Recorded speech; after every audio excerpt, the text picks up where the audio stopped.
Hi, everyone. I'm Christy Mraz. I am a Heinemann author, a classroom teacher, a consultant in schools, and a teacher nerd. I'm out here in Southern California, enjoying the beautiful sunny weather and absolutely delighted to talk to David Pearson. And I'm going to ask David to introduce himself, and I'm going to sit in rapt attention as he does.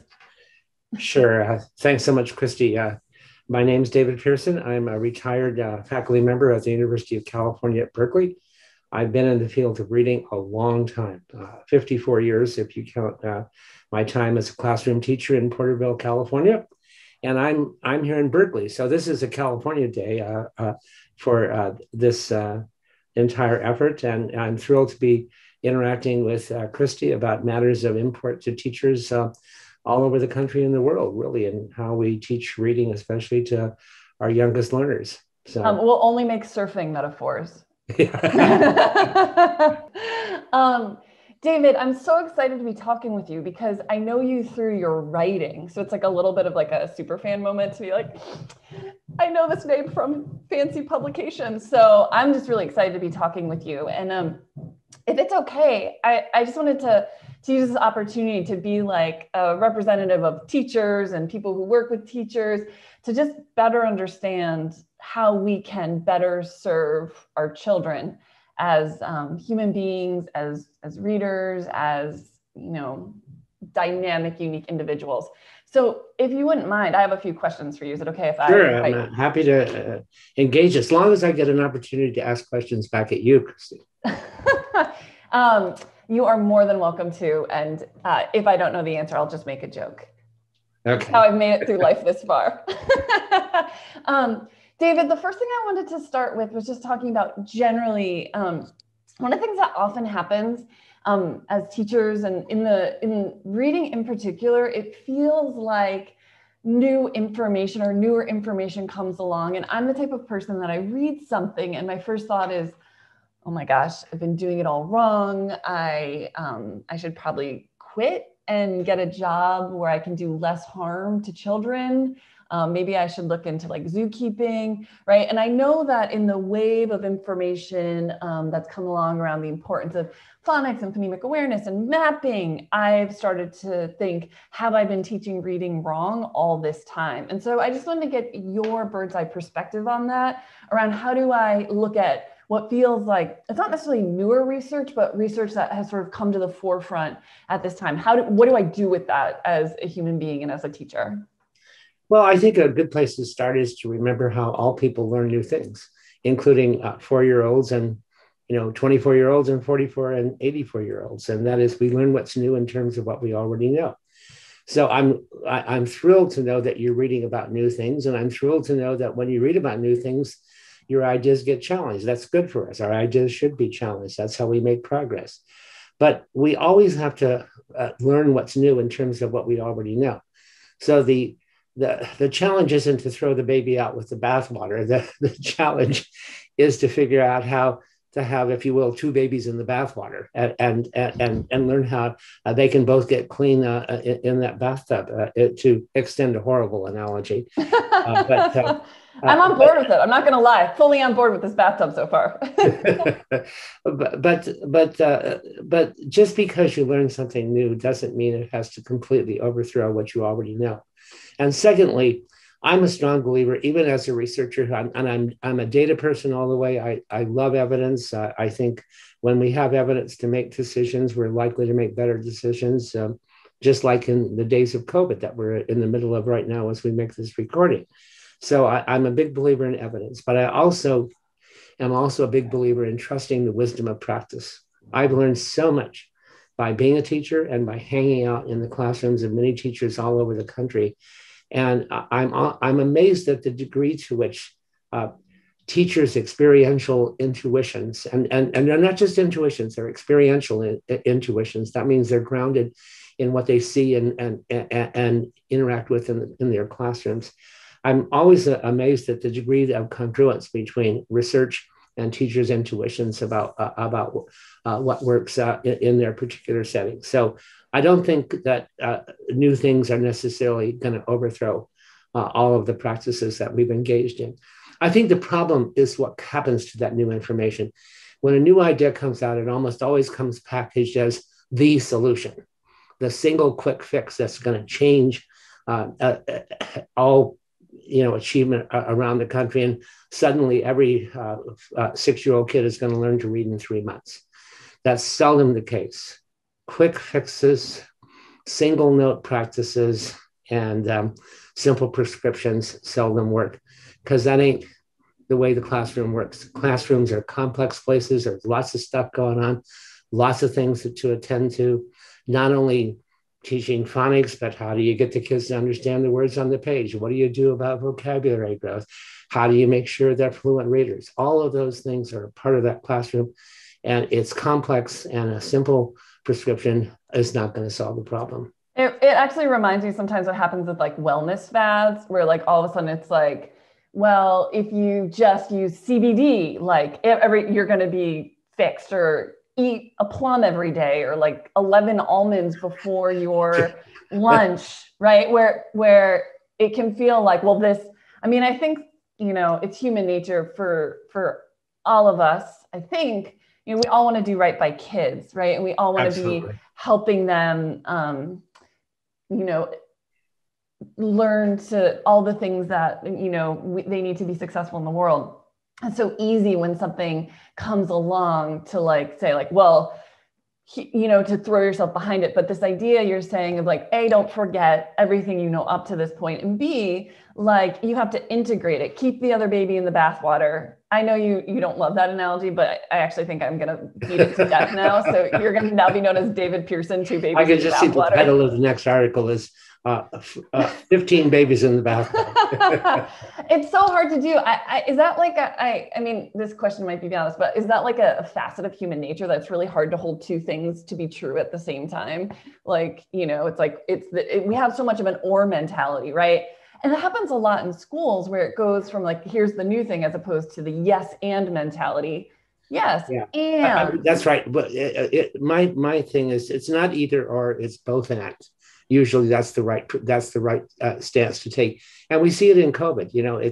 It's not either masks, or it's not either vaccinations, or it's not either social distancing. It's all those things taken together that create a package that is going to get us back to some semblance of normal. And where do our problems arise? When people think that there's only one solution to the dilemma that we're facing. So, and so that brings me to another question that I have, both the classroom teacher side of me and someone who helps classroom teachers. And that, I think, as I'm, at this time of year, what am I doing? I'm like thinking about, classroom design. I'm thinking about schedule. I'm thinking about first read alouds. The big question I have though is like, when we're thinking about reading, and it can't be one quick fix. One of the questions I have is like, what's really worthy of kids' time? Like, what should we make sure is happening in our classroom that's worthy of the kiddos in front of us?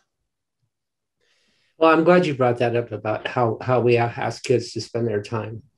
And I think it relates to achieving some kind of balance or rapprochement amongst all the different things that we could be doing. We could be teaching a lot of letter sound correspondences. We could be teaching kids how to do sequential decoding, like at, bat, and things like that. We could be teaching kids whole words. We could be, instead of emphasizing phonics, we could emphasize language development and vocabulary development, and making sure that they learn to speak not only the everyday, but the academic versions of English. We could focus on text comprehension, and are you getting the message, and are you getting the main idea? We could focus on using what you learn from what you read to do some kind of project in the classroom or in the world. And the answer to the question of which of those things is worthy of their time is some combination of all of those things. Is that really what you want? And that's the And that's the both and solution. And what we have to be careful of is false choices. Just because I emphasize decoding more doesn't mean I have to emphasize language development or comprehension less. Let's get out of that. It's not all of one or all of the other. It's making sure that kids get a chance to sample all of the things that they need to become proficient readers who can read on their own and learn for themselves. And so I hate to use the word balance because it's gotten such a bad name in the public discourse about reading. But I don't care what you call it balance, call it comprehensive, call it a solid integrated reading program. Make sure that every day kids get a chance to do all those things. And another thing you want to make sure kids get a chance to do every day, what's worthy of their time, is do some real reading. Some real reading on their own and some real reading with their buddies. You want them to read on their own, and you want them to be reading things for which they have a high degree of competence and confidence to instill even greater confidence to make them feel like they're real readers. So give them something to read every day that they can pretty much read with a high degree of mastery. But every day it's also good to read something that's challenging, that where you need a little help from your friends, maybe even your teacher, and we figure out things together. Why? Because that gives us a chance to use our strategies to work at the edge of our competence. And that's when you need strategies to help you along, to fix things. We do the first kind of reading where we're really confident and competent with it so that we experience the click of comprehension, whereas I get it. I'm just doing along. It's what I call Nike reading. Just do it, and that's good. And everyday kids should be doing that. But every day they should be doing what I like to call some Sherlock Holmes reading, where things become puzzling and they have to solve those puzzles. And what do you use to solve the puzzles? The skills and strategies that you've been acquiring along the way. So if skills and strategies are put to work in the process of solving problems, that's good. The problem with teaching a lot of skill stuff, like I don't care whether it's phonics skills or comprehension skills, is we stop at teaching the skill and we don't teach kids how to use the skill to actually solve real reading problems. Like, I don't know this word. I've been reading for 2 pages and I can't remember a thing I've read. And it's those clunks that the skills and strategies are good for. I mean, you said a lot of things there, so I'm going to put a pin and come back to a few of them in multiple moments. So sorry about that. I get wound up sometimes. One of the things that so one of the things you're saying is it's the combination. When you were saying that, I was, for better or for worse, that the weird wedding thing of something borrowed, something blue. It almost feels like as a teacher, I should be thinking about, when I think about my day, I'm like, I want something challenging. I want something exciting. I want something that I sort of have this mental checklist that my day has that balance across it. And I like that. I like challenge. I don't know what you call it. Challenge, accessible, something that's really accessible, something that's really challenging, something where I can learn something new, and something where I can blue. No. Well, something that's just so familiar that it's like falling off a log. Yeah, something that's just it's almost the same way when you're working out. You're trying to build a balance of all those pieces in it, so you're not just getting you're just not just building one muscle group to the point where you can't bend your arms. If anyone's watching the Jersey Shore, I would draw your attention to any of the male characters on that show. Another analogy that I use a lot with teachers and administrators is summer basketball camp. If you sent kids to summer basketball camp, and I'm assuming that we're recording this in the summer, lots of kids are going to camp, and you walked into that camp, and the director of the camp said, "Well, here's how we're going to do this camp. First of all, we're going to spend a week on dribbling. And when you reach 80% mastery on dribbling, then we'll go to defense. And when you reach 80% mastery on defense, then we'll go to layups. And then we'll go to the jump shot and the like." And you had this sort of series of skills that you had to pick up. And when you finish all that, if you do it by the end of camp, then maybe we'll have a scrimmage. Kids would leave the first day. Why? Because every day they want to play the game. Even though they haven't picked up all the skills to play it at a high level of mastery, they want to play it at the level of mastery at which they can. And so it's like that in reading. Every day you gotta play the game. And playing the game involves putting eyes on print and working your way through that book and the like. And so I like to use that because I think it's apt in terms of how we create this balance between looking at the skills that comprise the infrastructure of reading and making sure that we, my metaphor, another metaphor, there's, an assembly line where you pick up the skills. And then there's an orchestration part where you have to orchestrate all those skills and do something called real reading. So it's assembly line and orchestration. This reminds me, I have a 4-year-old, and he loves books. He loves looking at all kinds of books, and he makes some attempts at reading. And he's got a book called Where Do Diggers Sleep at Night? It is about where diggers sleep at night, but the line is always like, where do diggers go when they're done digging? And it's like follows that, and he knows the pattern, but he gets the tractor page. He's like, where do tractors go when they're done tracting? Yeah. And when I was watching him, I was like, what an amazing moment of like overuse of a theory of how words work and how words are interrelated, and like just a little bit of magic. That's a good metaphor, because what it says is that he's testing out theories to figure out how language works, and that's wonderful. That's being what we call metacognitive. He's aware of what he's trying to do with his language use, metalinguistic in that case. I wrote, every time I look down, because I'm writing something that I'm going to say.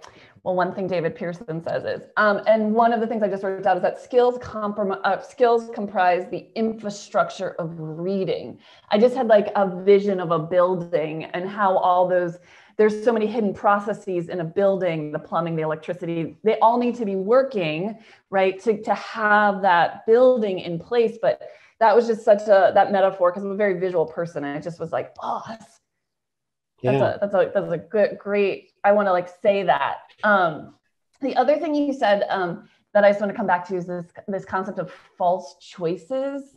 I just want to like put that on a t-shirt of just like, kind of like fake news, like alternate facts, fake news, you know what I mean? Where it's like, because so often in teaching, we're presented these false choices, like you can either work on social skills or work on academics. You can either have play or have work. Like the entire system of schooling is based on a false choice dichotomy, that there's all these ors. And so this idea of like, well, of course you can work on phonics and you can work on the sounds letters make, and also you can build comprehension, and kids can be reading texts about the things they really care about. So that false, I think asking yourself, is this a false choice? Like that's a self-check I'm gonna, carry with me. Also, like in life, right? Like how often do you... Absolutely. Yeah, that's why I go back to the basketball analogy and playing the game every day. And real reading, either by yourself or with your buddies, is where you get to play the game. And it's also the place where you get a chance to orchestrate whatever set of skills are in that infrastructure on that particular day. And hopefully every day that infrastructure is being improved by the fact that you're engaging in not only learning, but teaching, learning from others. The way I try to think about that is that skills enable the orchestration. And so we teach phonemic awareness, not for its own sake, but because it enables letter sound decoding. And we teach letter sound decoding because it enables word reading. And we teach word reading because it enables word meaning identification. And we teach that because it's going to feed into comprehension. And then cross-cutting that, we've got motivation and stuff like that, and the social skills, and those all have to be a part of it too. And by the way, the end result is not just comprehension, because comprehension is only a waypoint along the way to doing something else. You comprehend, you acquire knowledge, you use that knowledge to do something in the world. Maybe I use it to do a project. Maybe I use it to critique the author. Maybe I use it to tell a story. But doing something, maybe I'd use it to change the world. And so ultimately, I guess what that means is that the real goal of phonemic awareness that you start along the way is to change the world at the end of the day. So, I mean, that's amazing. That's such a great way to think about skills contextualized again. And I love the semantics of enabling skill. It's an enabling skill, because I think it begs the question of what does it enable next, right? You see things on a continuum and not as an endpoint. And I think, you have written about this idea that sometimes comprehension is treated as that endpoint. Like you just asked the question, like, so what happened in the story? Check. And this idea that comprehension in of itself is also a waypoint towards this bigger way of living in the world, that I make change, that I critique, that I investigate deeper, that I present what I know, that all of this leads to who I am as a human being. Exactly. And I say that only partially in jest as a noble goal, because I really do think it is the goal of why we teach the things we do. We do them so that you can become the kind of human being you want to become down the road. And that's so important to keep that in mind. These are just things we do along the way to help you become the you are. And, I, that also gives I think many teachers came to teaching in sort of a noble mindset of, I've met very few teachers who actually say they came for the summers off, right? But I do love how that mindset helps me think about phonemic awareness as phonemic awareness to help kids change the world, word solving as a way to help change the world, understanding characters as a way to help change the world, that it feels part of this grander, bigger mission that, and you said that we're acquiring this knowledge, right, to do something with it. And I think that's another question. So I'm collecting these self questions to self. And one is, what does this knowledge help kids that do? Last one, my good colleague and professional friend, Nell Duke, with whom I've now written yet another article on what you have to do to promote comprehension. And she's coined this new term called compreaction. And the idea between compreaction is that the job of comprehension isn't done until you've taken some kind of action. And I think that's really important. And it can be in project-based learning. It could be in critique. It could be in going out in the world and doing something with the knowledge that you now have as a result of the reading that you've done. And I think that's so important to keep that in mind. Because otherwise these things do, when these waypoints become ends unto themselves, that's when we tend to lose kids, because they don't see the point of it. And a 5-year-old can see the point of what you're doing, how you're using his or her time in the classroom. Yeah. I remember when I was in first grade, we used to get these lists of instructions. And the last instruction was always ignore all the other instructions and just write your name on the back. It was like a scam they were running to teach you to read instructions. And I still remember, because I am ferociously competitive, unreasonably competitive. I'd be the instructions would be cut a red square, color it blue. And I'd be I still remember the girl sitting next to me, smugly with her paper, thing. And the only thing I took away from that entire experience is always read last directions first. And I still apply that. I'm still a terrible direction reader. And all I do is look at the last thing. And I have a lot of IKEA furniture that represents my inattentiveness to directions. I tell this story only to illustrate the lesson I learned from that was about the last direction, and not about, it's important to know where you're going before you get there. And I think sometimes our teaching can lose that forest for the trees. It's we've got this cute activity or whatever, and then I'm coloring the letter C to look like a cookie, but then I don't know what the letter C is. So another anecdote, which you can feel free to analyze from an armchair perspective. We had to choose our favorite letter when we were in kindergarten, and I chose the letter I. Okay, I don't want to get get too much psychology in here, and I won't ask you why you chose the letter R. Anyway, the point being,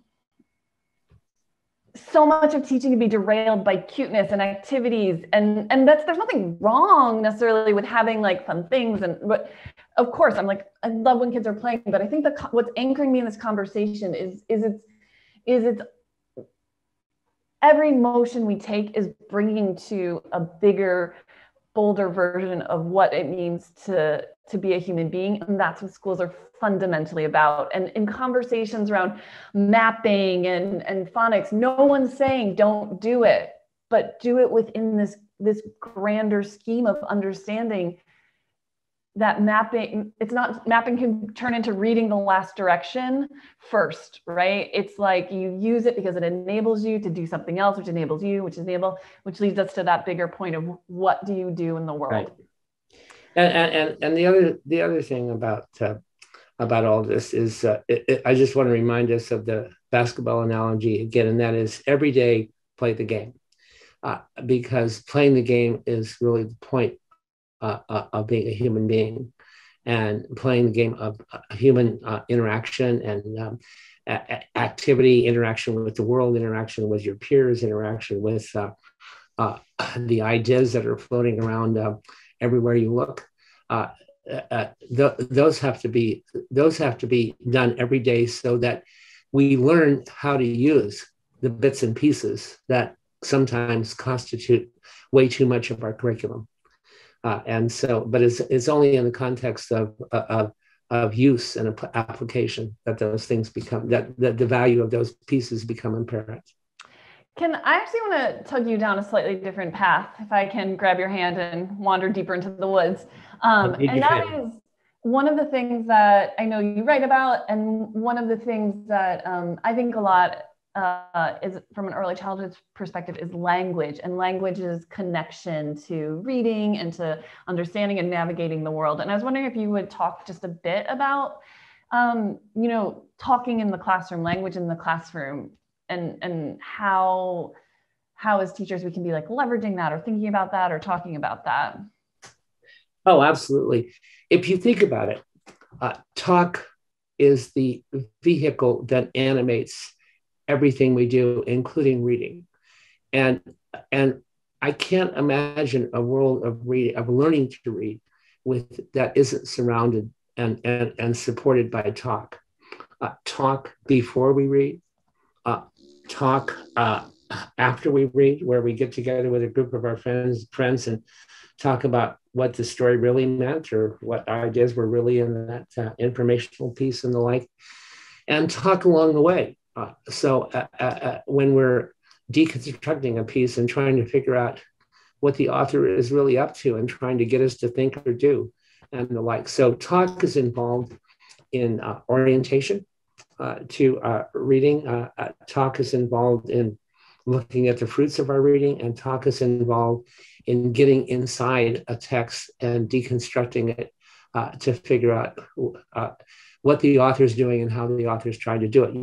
If we want to, when we look, for example, at a text and the words the authors use to describe a character and talk about why the author chose those words rather than another set of words to describe a character, all those things are animated through talk. So preparation, comprehension, insight, and analysis are all animated by talk. And furthermore, language comes into play in another way, because it's the language that we acquired along the way in our everyday experience that is the basis for understanding what we read in the first place. That is, and that's why the issue of language is so important for English learners, and making sure that we pay as much attention to the acquisition of the oral repertoire as we do the written repertoire for English learners, and use both oral English to animate written English acquisition, and then using the text on the page to also animate their oral language growth. So I think that language, and talk in particular, is implicated all along the way in reading. And by the way, in writing too. I mean, talk is it can be a rehearsal for what we want to do in written language, right? The words we want to put on paper and the like. So we talk through these things. We create a talk story, and then we might create a written story. Yeah. So well, as you're saying that, it's like underscoring a couple of things to me. Number one, the importance of like reading not being this isolated activity, because who are you talking to, right? So that idea of how do we in our classroom center, if talking is so instrumental to all those aspects of reading, how do we keep reading partners or book clubs or things like that to not be the oh, we have 2 minutes left, turn and tell your partner something you read, right? But instead be this like ongoing structure throughout my reading experience. And it also, from early childhood perspective, makes me think a lot about kids' play and how in their play they're often telling stories with their bodies, and they're also reenacting stories that they've heard and they're making sense of, and how sometimes people say, well, that play is time away, but it's actually time towards sense making and this bigger sort of comprehensive view of like, what does it mean to tell a story? What does it mean to understand a story? Well, and now you've touched on a new area that is not well understood, but is starting to make its way into the curriculum, and that is the whole role of image and gesture as a complement to verbal understanding and verbal indicators of our understanding and our language development. And I've been reading so much about now that we have so many alternative visual displays of information available through the internet and the like, and kids today are growing up in a world that goes way beyond the traditional sort of print environment that we've imagined as the learning medium for kids. And a lot of our colleagues are learning so much about how kids navigate that world and how they can use it to complement and actually assist their verbal understanding. By verbal understanding, I mean words or print on page or something like that. So we're learning lots and lots about that, but that's a whole new era that unfortunately is exploding at the end, not the beginning of my career. So I leave it to others to let's call it the middle. But I think it's just fascinating, and I'm all for it. I'm all for expanding this notion of multimodal understanding and representation and like, and getting kids to use images of all kinds in their portrayal of what they've understood, for example. Yeah. Well, and I think it's going back to your and both, right? So it's like the idea, sometimes folks don't want kids to be drawing to represent things because it's going to be taking away from their opportunity to write it, or they don't want kids to be talking about, like we make a false choice that it can't be both sometimes in our classroom. What I'm hearing from you is like, it's all of it. I think, just anecdote number 82, my 4-year-old came in and said to me, the rug is, and I was like, show me. And the rug was smushed up and he didn't really have the words for it yet. So he's like, the rug is, and I was like, oh, it's, we have to smooth it out. Or, great example of a cross-modal communication there. Yeah, that he didn't yet. And like a million years ago, I read something in Visible Learning and the Science of How We Learn about how kids who gesture when explaining math solutions demonstrate deeper understanding than kids who are asked not to gesture. And like, I have no citation for that or any more to say about it, but just that. And we can given what you told me about yourself and your other ways of interacting with the world, and you said you were a visual learner, I bet when you're trying to represent something that's difficult to understand, you probably take out a notepad and do some kind of visual display of your understanding so you can check it out that way. Other people will write something. I always say, I never understand what I think about a topic until I try to write about it, because the writing helps me clarify my thinking. Because when I just talk to other people or to myself, I'm too forgiving. And when I put the words on paper, they talk back to me in a way that oral language doesn't. So written language is good too, for especially for being critical of yourself. because of the way it talks back to us. Yeah. And at the core of this conversation to me is this sense of inclusivity in both our methods and our, as we help kids say, like, you could show it this way, you could physically do it, you could write it, like that. It's about, and you know, you said it early, to like loop back, helping them be the human they want to be includes how I communicate with the world. And not saying just that way, but like all of that fits here. If I had to express all this in one phrase, I would call it what we're about in our literacy and language instruction in schools is helping kids become sense makers. That is, they have to make sense of the world. They have to help kids develop a theory of how things work in the world, where things fit together. Things go with other things. What I learn over here helps me explain what I have to understand over here, and the like. So that notion of sense making, I think, is probably the broadest umbrella for hanging together all these ideas that we've been talking about. Well, and I think from the teaching perspective, right, like I want to write that on the top of where I write my plans, right? So that no matter, even if I'm thinking about what the phonics will be, or what the phonemic awareness will be, or what read aloud will be, it comes back to this, it all goes back to making sense. And if we lose sight of that, we've lost sight of the bigger mission for instruction. Like what are we actually doing in the world? And I think it's okay for a teacher to take a skill out of context, deconstruct it, look at it, see how it works. But the minute you do that, you got to put it right back in context, and it has to be a part of playing the game that day. That's the way you recontextualize it. So you can decontextualize it for 5 minutes to deconstruct it, but then you've got to reconstruct it and recontextualize it in order for it to be a useful tool for kids. So my analogy there is, if you look at a coach for a gymnast, or a coach or a golf coach, or a tennis coach, they go into deconstruction, right? They say, no, the foot's, you got to be 4 inches to the left, you got to be 4 inches to the right. That's that deconstruction. But they don't leave you there. They say, okay, now let's play a set of tennis, right? Or let's go play around the golf. And they see how you apply it. And I think we got to do the same thing with our kids. It's not enough to teach letter sounds. What matters, and actually there's research to support this, what matters is the degree to which you can use that letter sound knowledge to actually solve a real problem when you're really reading and you need to know what the word says. Yeah. You know, it's so interesting. I think about it I'm thinking a little bit about it in math. I remember, so, you know, I was a kindergarten teacher for many years, and, you know, one of the things we work on is one-to-one tagging and organizing yourself as you're counting. And I had one child who the first time they really had that click on that was because they wanted to hold a wedding in the classroom, and they wanted to make wedding invitations for everyone.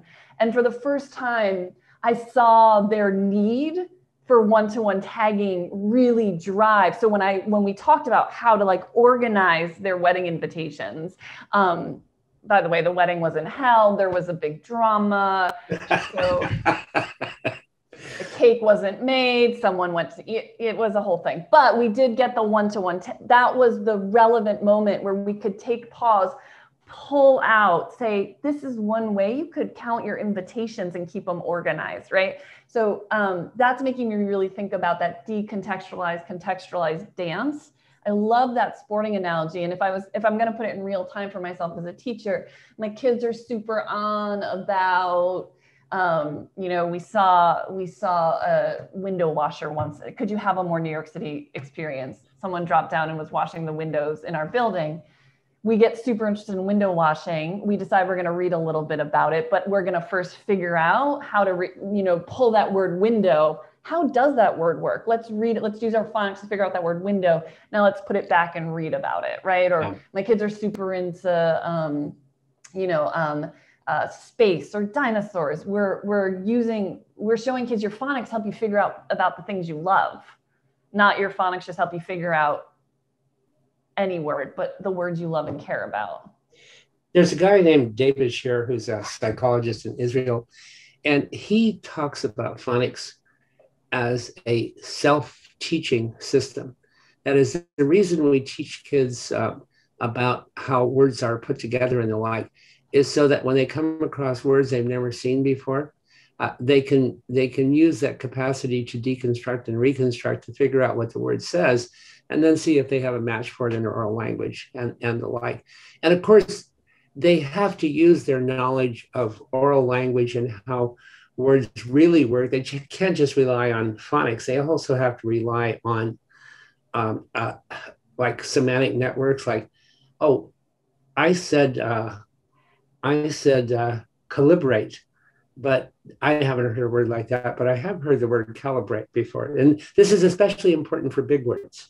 This is how you read big words, right? Is that you analyze them and then you check them against your sort of personal portfolio of known words and see if you come up with a match and the like. So you're always comparing your hypotheses to your underbelly of knowledge that you carry around with you about how words work, words, how knowledge fits together in the world. It's always checking against that to see if it fits together. That's about making sense. It's about making sense. And I'm hearing that both and again, right? So both we want kids to understand the phonics in a systematic and reliable manner, and we want it to be connected to the things they care about and that they use it in the game to make sense of the world at large. That our minds are big enough to encompass that all these things can be true and coexist in really meaningful ways for kids, that we don't have to lose the idea of sense making. We don't have to lose the idea of text and ideas really strongly connected to kids' identity, nor do we have to say phonics, bleh, right? We can yes and have all those things under that big umbrella. I don't know. Yeah, and to the degree that you can point out to kids how they can use phonics to solve real problems, it's going to make more sense to them. Yeah. David, the last sort of big idea I just wanted to touch on is, sorry, I'm just looking over my notes for one quick second. I mean, you've said so many things that I wrote down, and so many great sort of reflective questions I can be asking myself, how to integrate what I'm learning now into what I'm doing going forward. But I guess I want to loop back to this idea of making sure the work we do is really worthy for kids. And you talked before, when we had spoken before, about some things you ask yourself about criteria of worthiness. You're like, what makes something worthy? And I'm wondering if A, you remember that, because you listed off a couple of really big, beautiful questions. And B, if you do, would you mind just sharing, when you ask yourself, is this worthy for kids? What are the questions you ask yourself? That's a great question. I was actually thinking about it before we started this session, and the first thing is that when I look at this act called reading, can I find a place for it? Does it fit into this entire sense making system? And I think that's what it is it's a system. Secondly, can I imagine a way to teach it in which it will actually help kids do something that they can't currently do? So does it have utility? So the first criterion is sort of conceptual. Can we think of it as a part of this thing called reading? Secondly, does it meet the utility test? If I teach it, will kids be able to do something they couldn't do before? And thirdly, can I teach it in a way that's engaging and leads to this sense-making capacity that we talked about just a minute ago and the like. And I guess the fourth thing is, can I imagine doing it in a way that is engaging, both in terms of developing your personal repertoire of skills and abilities and dispositions, but also allows you to work with your buddies along the way and do something engaging in the classroom. So can I imagine it having this social dimension too, because I think learning to work with other kids in settings is important. Yeah. So those would be criteria that make sense to me. I did want to talk about one other thing though, and that is I just thought of this as you were brought up that other issue, and that is I don't know what it's like where you are, Christy, but I hear so much discourse these days about the science of reading. I hear it in newspaper accounts. I hear it. People talk about, well, we've got to get off just doing these intuitive things, and we've got to make sure that what we teach is based upon the science of reading. And the science of reading means so many things to so many people. And I especially see it connected to a real push to get us to teach phonics first and fast for all kids in first grade. That's where I see it used in the public press and the like. And I just want to put in a word for the science of reading, but it's not the science of reading that I see represented in the press. It's the science of reading that I see represented, for example, in the 2 issues of the journal Reading Research Quarterly. Get a plug in for the International Literacy Association, who publishes that. Last fall, and then just about a month ago, they had 2 issues devoted to this notion of the science of reading. And one of the things I learned from reading the RRQ stuff is that when we talk about the science of reading, let's make sure we talk about all the science, not just the science that happens to support the little piece of this system that I am particularly enamored of. And what my biggest fear is that people will appropriate the notion of science for very particular purposes, and they won't in the process promote the idea that there are many members of the science of reading family, and many cousins and many aunts and uncles. And when you invite the science family to the table, you invite not just the ones that you want to talk to, but you invite the whole family. So you don't invite just the science of decoding or the science of letter sound knowledge. You also invite the science of word reading and the science of how you figure out the meanings and pronunciations of words you don't know, and what we know about comprehension, and what we know about language, and what we know about engagement, and what we know about motivation, and what we know about social dimensions of learning and the like. And a full science of reading is going to be a both and, not an either or proposition. And I just want to put in a word for let's do science, let's use evidence, but let's bring all the evidence to the table, not just the bits we like. Thank you so much, David. I think if there's like a few mantras I'm walking away with, one is both and. The second is beware the false choice. And the third is skills enable something bigger. And that biggest thing is sense making. And so I just want to thank you so much. It's given me a lot to think about as I approach reading this year. And as I, like other teachers, work to strengthen my practice so that all kids become the humans that they can. If we were passing out grades for summaries, you'd get an A+. Thank you. Thank you. End now. End scene. All right. Thank you so much, David. Care, it's been so great. What a treat to work with you.